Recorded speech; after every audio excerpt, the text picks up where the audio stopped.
So next up, we have Cyril.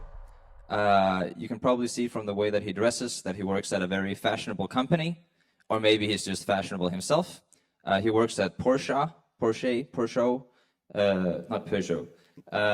Yeah, and he lives in Germany, Stuttgart, and but he is from and he is from Prague.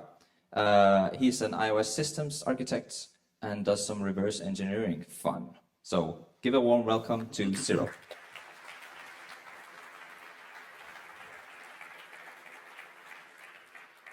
Thank you. No.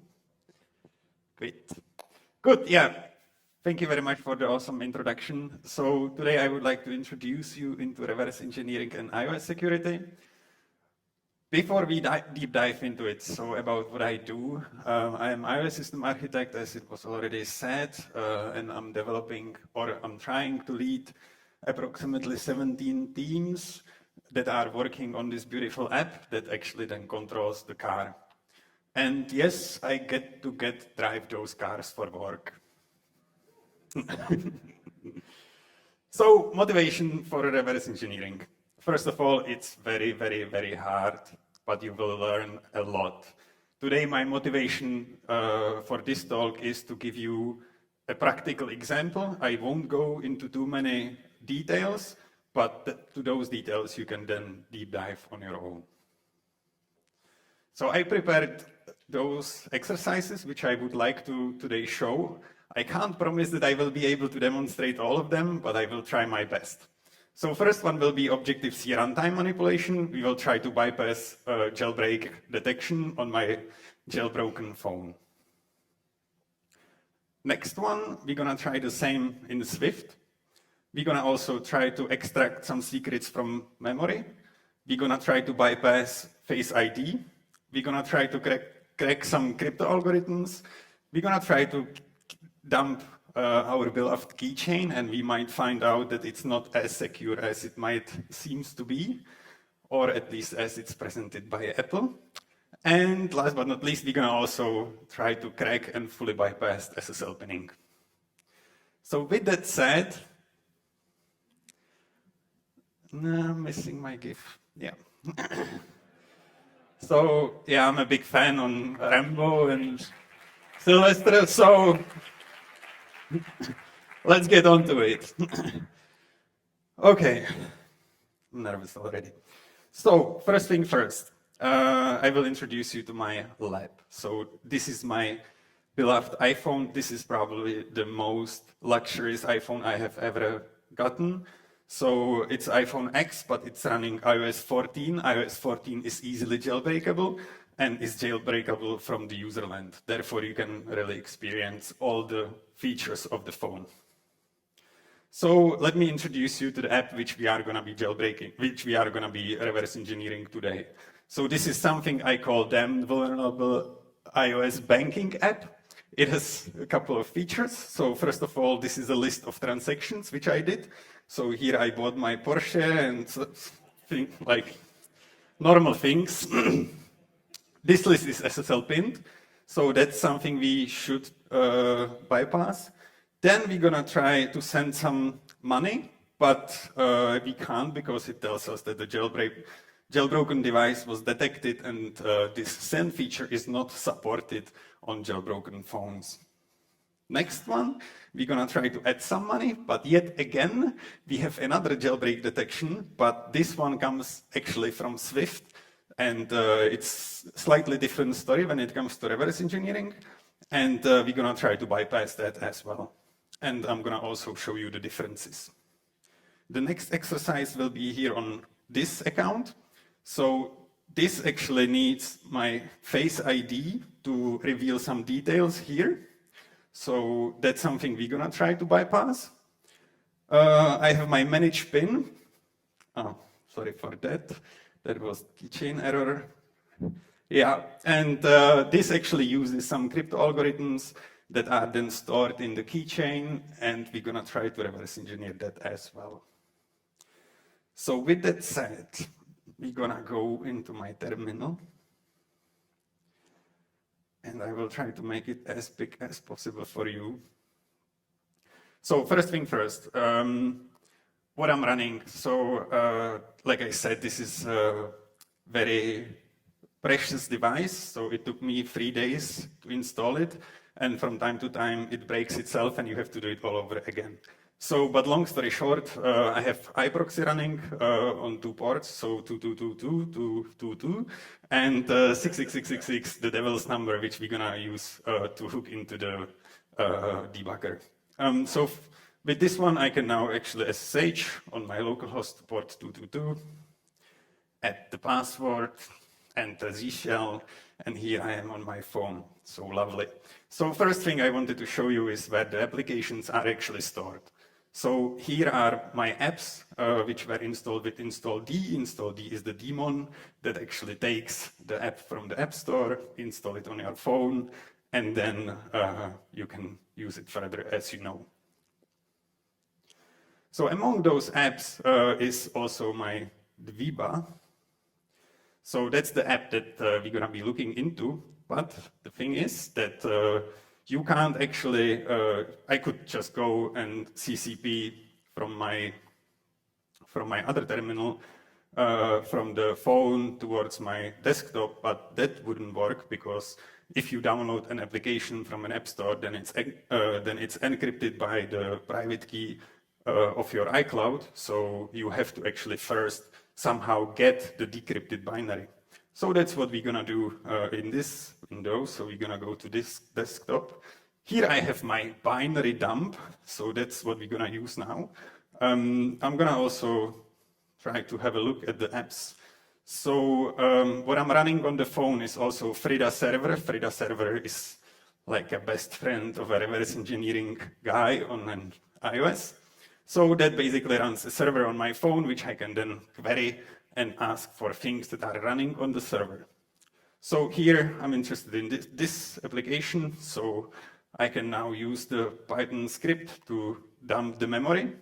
The application must be loaded in memory as it is right now.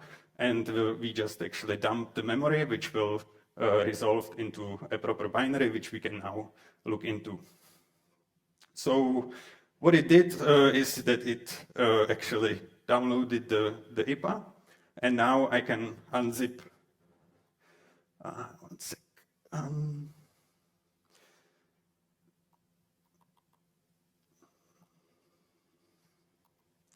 So first, what you have to do with the IPA is that you have to change it to zip, because that's normal zip. Then you can unzip it. Yeah, that's what I didn't want.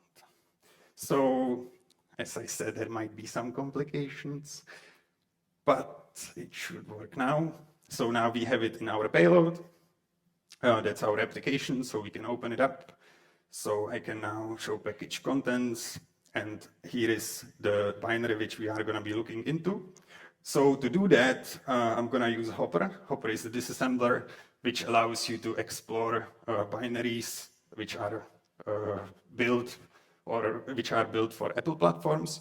So at this point, we are actually looking into Mac OS ARC64, which is the ARM binary. And now it's going to take a while before it gets analyzed by the disassembler.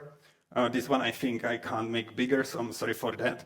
But first thing which I'm actually now interested in is to look into the Mako header file. So that's basically the start of the binary. So Mako header will tell me lots of things about the binary itself. So for example, to which platform it was built for, what are the segments in the binary, which I will also then explore in the runtime. But it also has loads command, which will tell me quite a bit of an information about the libraries that were linked during the compile time of the application. Somewhere here, those are already the load commands, but here we might also find something more interesting for us, but we might also then look into it in the runtime. So those are all the dynamic libraries linked into it, and we also gonna be interested in one of them, but do that a bit later. So let's go to our practical example.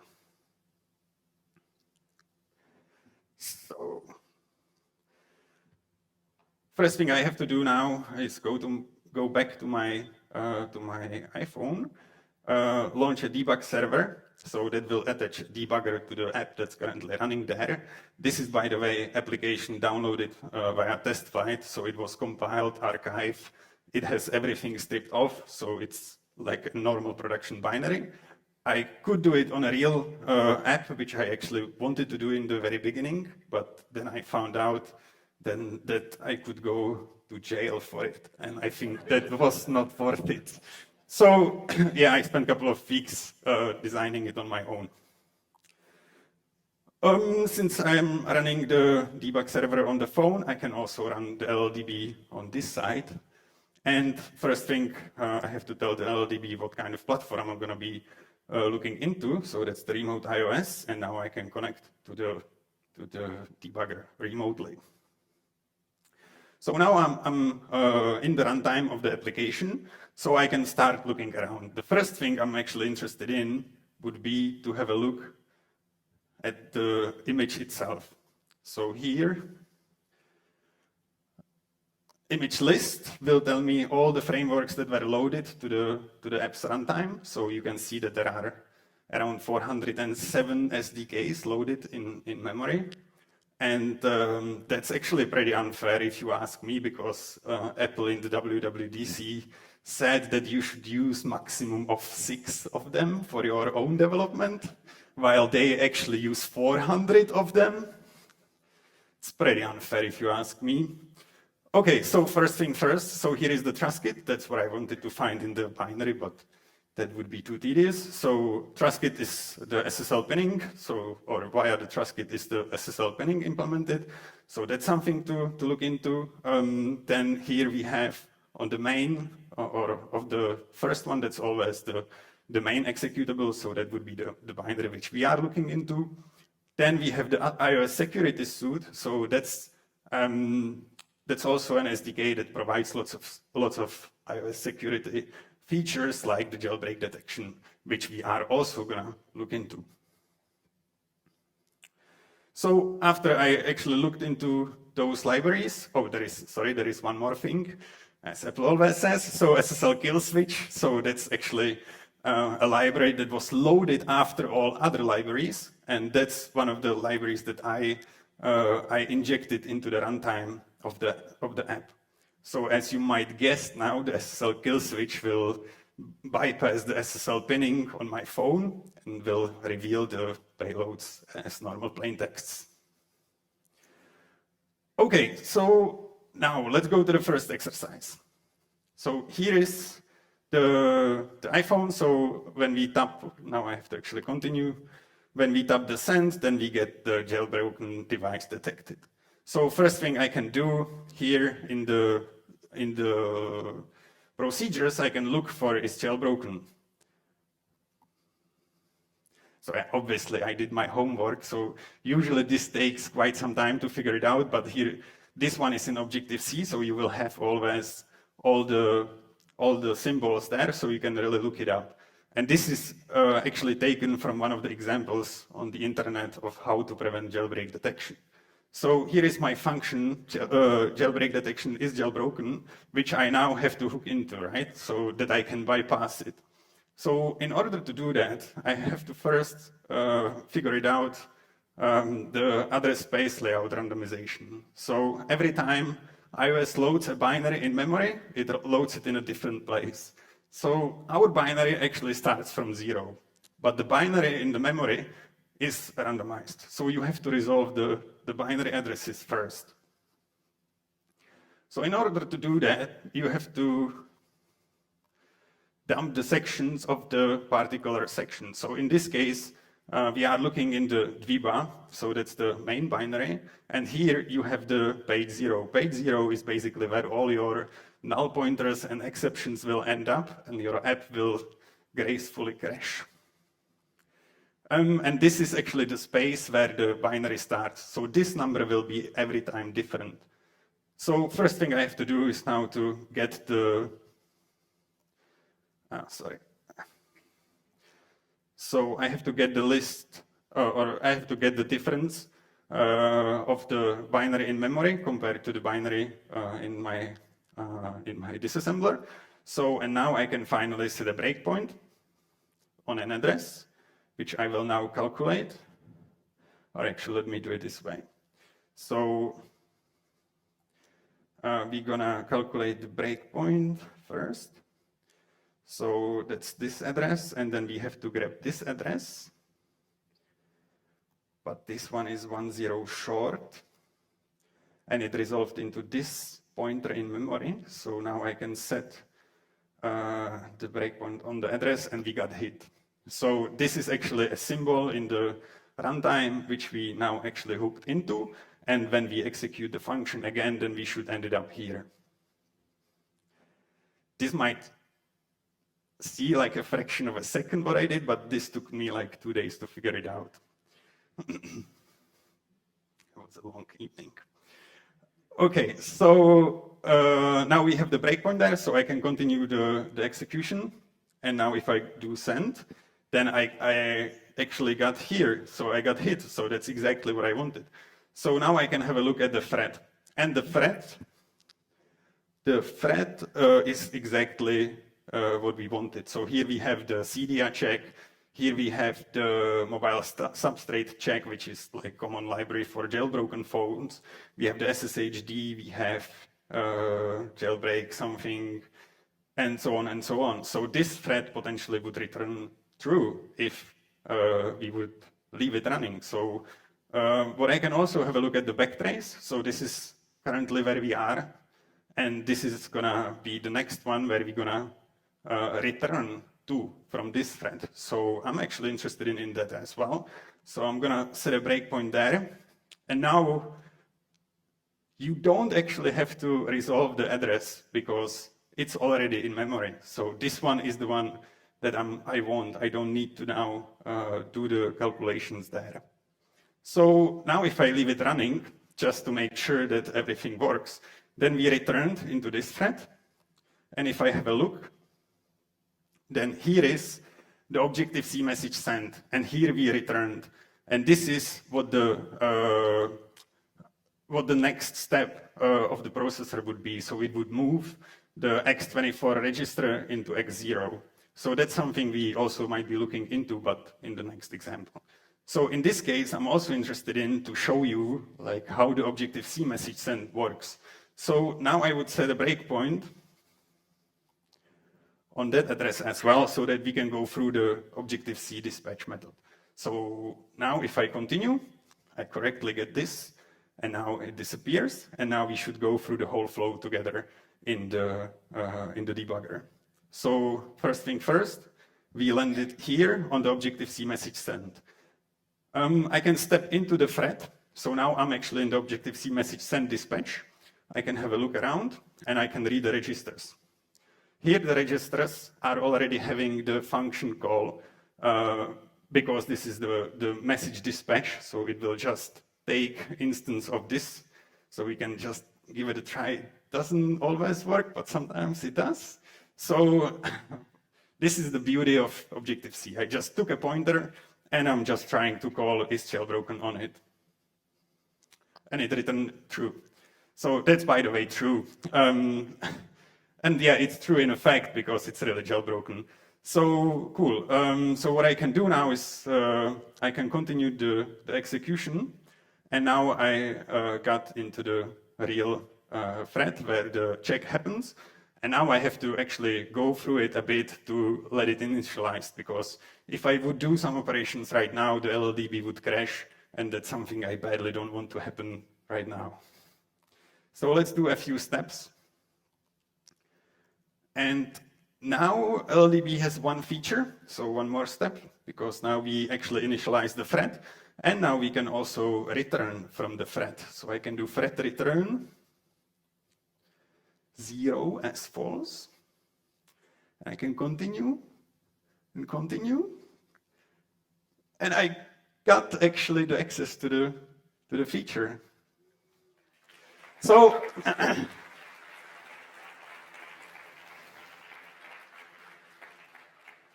thank you.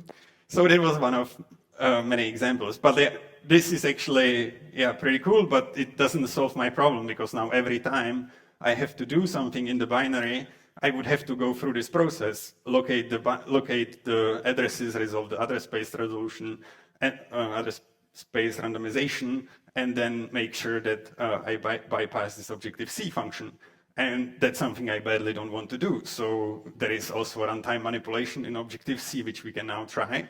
So what I can do is to create a closure in memory, which we call always false.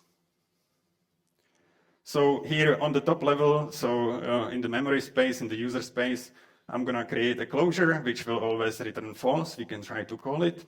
So it returns nil, which is false in Objective-C. And now I can also get a pointer to that closure. And I got it here. And now I can also write my own expression in the memory there. So I can take this pointer, and here I have my classic method set implementation on a class method, jailbreak detection class on a selector is jailbroken, and that I want to swizzle to my pointer here. Now, and this very often doesn't work. So now please pray to LLDB gods with me. And it did work. So now we actually got the symbol there.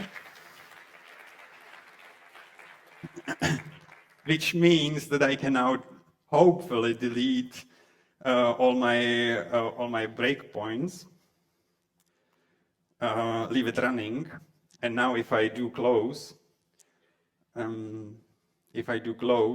send again, then I can interact with the view without getting the message, because it's now swizzled in memory, and I actually gained full access into the feature without needing to do it manually all over again. So that was the first one. Then let's go to Swift. So that would be the add. This is slightly different. So because Objective-C is very dynamic, and you can do pretty much whatever you want on the message dispatch, but Swift is different. Swift has static dispatch, which means that there is a symbol in binary which directly points to a place. So we can have a look at this point, in this example. And as I already saw the iOS security suite included, then I can also search for symbols here. And now the reason I can find the symbol here is that I actually imported the iOS security suite as a framework. Framework then comes with its own with its own Swift header file, which you can then look up, and it creates the symbols in the binary, which are then directly leading to the binary itself, to the framework. So this is actually the bridge to the framework. It's not the function itself. But here I found the call to it. I can have a look where it's referenced from. So, and it's referenced from this thread. So this is something that I definitely will want to look into. So I can copy this address and go through the same process again. So that was the px. Okay, we have to interrupt the process first. Now I should be able to calculate the address, and now I can place a breakpoint on it again. And I did. So now, if I run the app again, so I cancel this, it closes, and now I should get hit on the breakpoint, and I did. So where I ended up, I'm again here before the execution of the iOS am I jailbroken function. So I'm definitely interested in that. I will also place a breakpoint on the address straight after.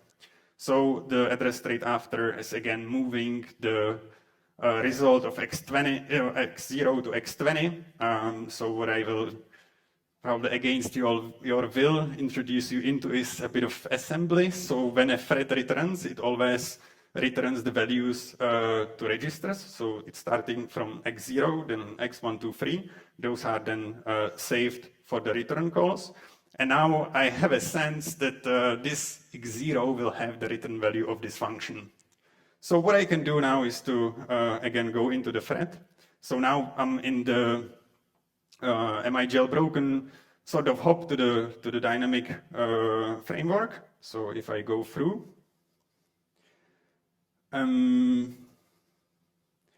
step into.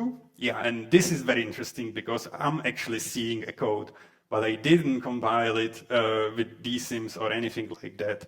So the thing is that this library actually is compiled with the dwarfs on, so I have the debug symbols on the SDK as well, which was actually downloaded to my phone from the App Store, which is actually super useful to me. Like if I wouldn't have it and I would know the SDK, then I could produce it on my own and then link it to LLDB.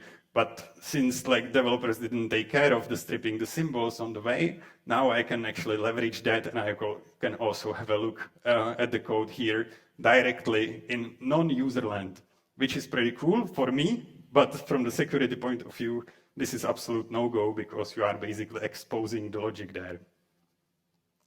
So where I ended up is here, so I have to go into it, and I think next, and now I think into it, and here I am. So I'm in another thread, so we actually went through the, or I can show you the stack trace. So in the am I jailbroken, perform checks, so now the checks happen there, and I should be able to return from the thread again, you would say, but that's unfortunately not possible in this case because the library was compiled with inline checks. That means that you have just one big thread which goes through all those checks, and from those you can't return. And LLDB on top of that is very limited when it comes to Swift, and furthermore, thread return supports only bool and void. So yeah, that won't help me in this case. But what I can do is to leave it running. And here I am again, which I told you before. So here I know the result already, so I can look up the registers. So here we know it returned true. So that's something I now want to override. And I can directly also work and write into the registers. So I can do registers, write x0, and we're gonna write there as 0. You can read it again. So it's 0. Now if we continue, then I again bypassed it in Swift. And with this time, I actually did it by modifying the return value of the thread in registers. So that's the second example.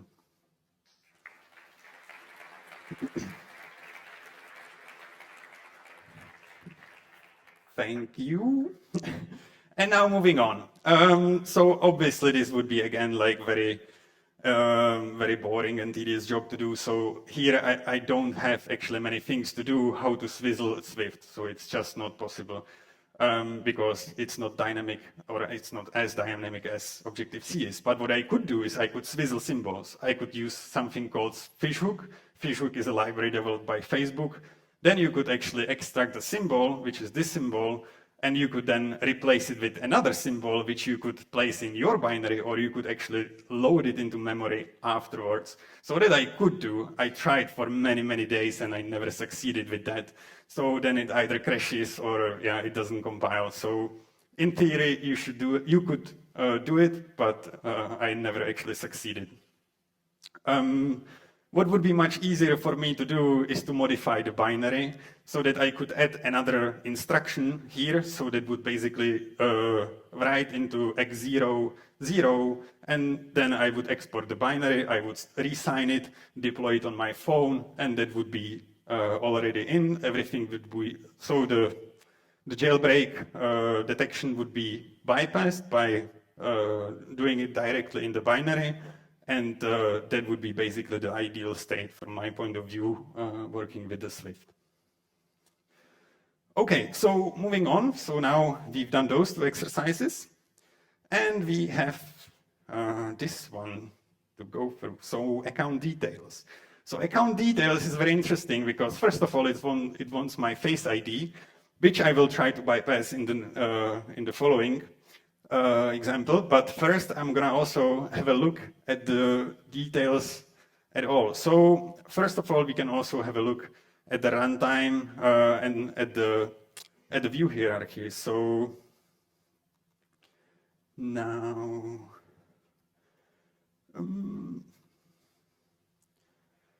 okay, how was it?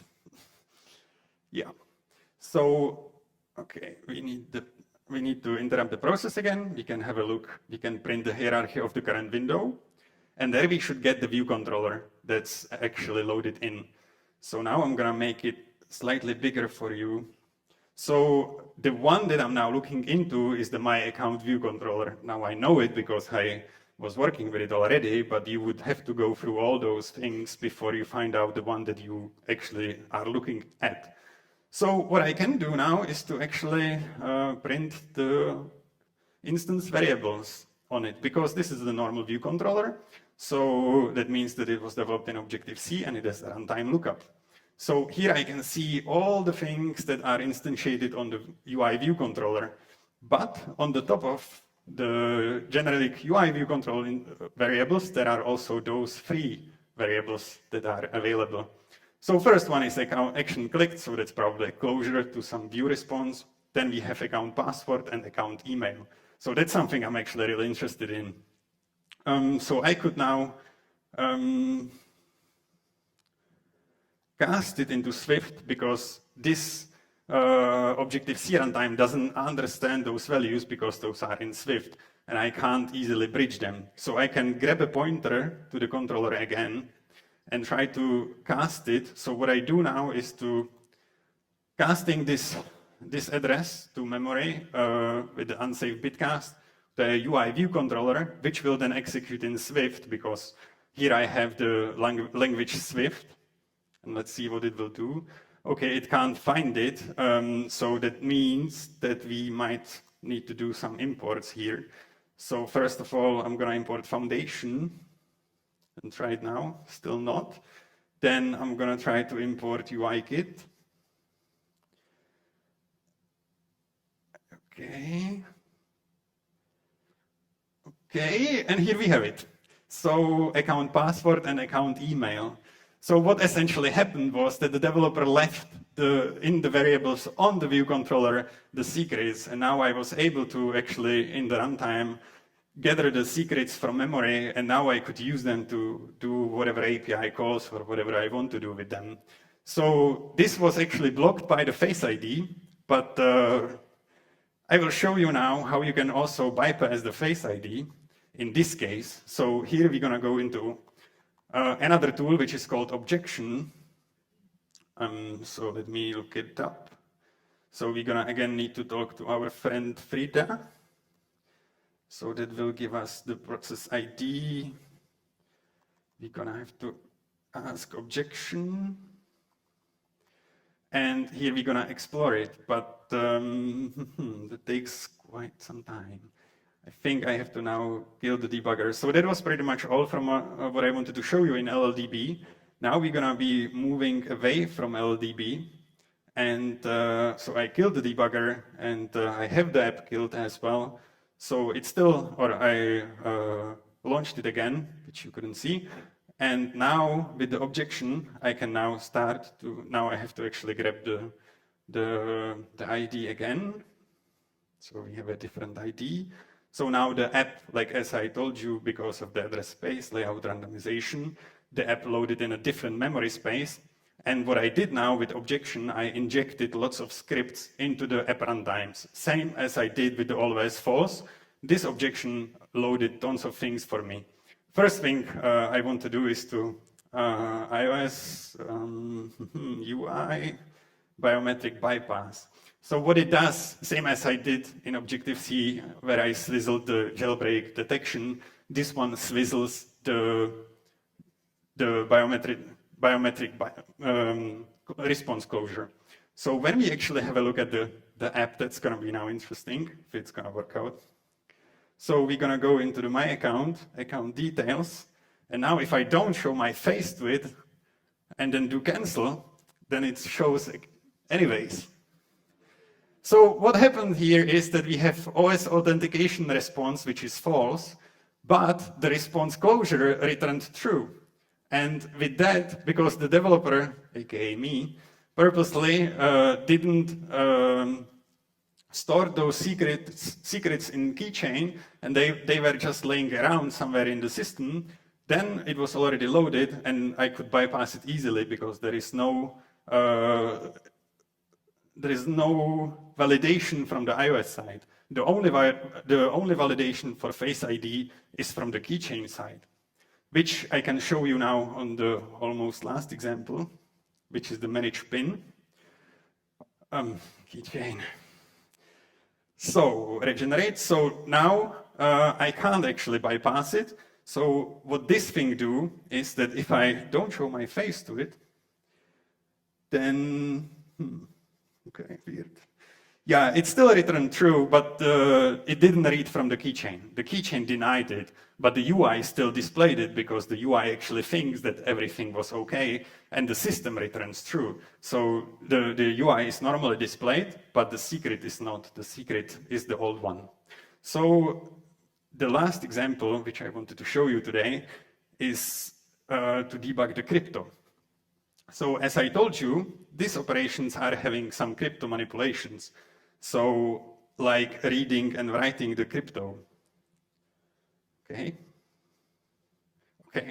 So what it essentially do is it swizzles all the common crypto libraries for all the algorithms there, and it shows you what are the input parameters or the input vector data in those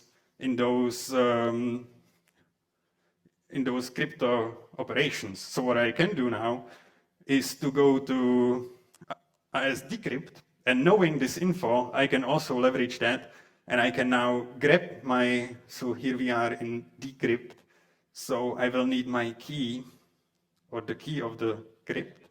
I need the initial vector, and I will need the data in, and if I execute it, then I actually have the whole algorithm that was used in the app to encrypt the data. That means that I could also do some operations now with the API, which could be encrypted, and I could encrypt it on my own. This would be like tremendous amount of work from gathering it from the binary, but since I was able to do it in the runtime, it was quite easy because it was swizzled in the runtime.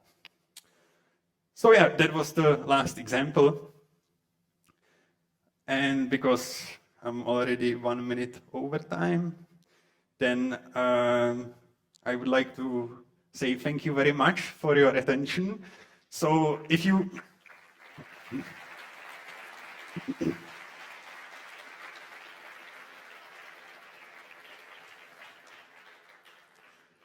didn't get everything what I said today, just keep in mind it took me 3 years to get into this point. And it was very, very bumpy road. And for example, there is also another example which I worked on where there was import Objective-C and that I couldn't figure it out for 3 weeks. And then like you can't sleep, you have to still think about it. You know it should work, but it doesn't. And then LLDB should do it, but it doesn't. And then you crack it and then you are the happiest person alive. So that's actually the amazing thing about the reverse engineering. So to close this talk, I would like to thank you very much. I'm not a very social person, but you can add me on LinkedIn. There we can definitely connect. Besides my work or daily work at Porsche, I also work on my own projects. So I have a Achieve Me app, which is a daily motivation for you, EOS Mate, which works on blockchain, which was also one of the motivations to work on the reverse engineering or to deep dive into it. Recently, I have also new projects, appstorereviews.net. So if you are looking for App Store Analyzer, this is a very nice website which could give you in a glance all the data about your app which you might be interested in. I also wrote a book about modular architecture on iOS because I have at around 60 iOS developers trying to lead. So here nowadays I gathered enough info from them, so I will give them the book. And there is pretty much all the answers to all modularization. And also I do reverse engineering talks and workshops. Workshops goes from 2 hours up to 6 hours, depends on the need. Then thank you very much, and I will give it to the next speaker.